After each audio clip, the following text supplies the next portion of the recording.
Í einhverjum tilfellum það þannig að það sé hægt að komast og vera að haga sér með nafnleynd.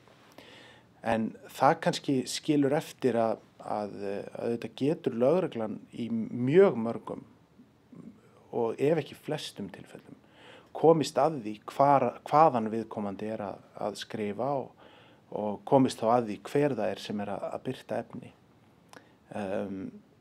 Nánast allir, ef ekki allir, samfélagsmiðlar, vefsvæði, tölvupóstur og svo framvegis skrá IP-tölur og tímasetningar á öllum samskiptum. Og þetta allt gögn sem í raun og veru vistuð og eru opin fyrir lögreglu þurfi þess til við rannsóknir mála.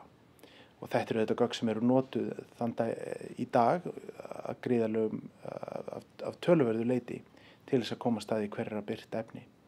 Þannig að einhverju leyti má segja að gagnvart öðrum notendum að þá má segja að nafnleynd sé möguleiki, en gagnvart rannsóknum mála þá má segja að þó að eflaust séu til einhverjar tæknilegar aðstæður sem gerir það verkum að það sé mjög erfitt að komast að því hver birtir efni eða hver setur inn efni, að þá í flestum tilfellum að vera hægt að komast að því hver gerði það, og það gert nær daglega.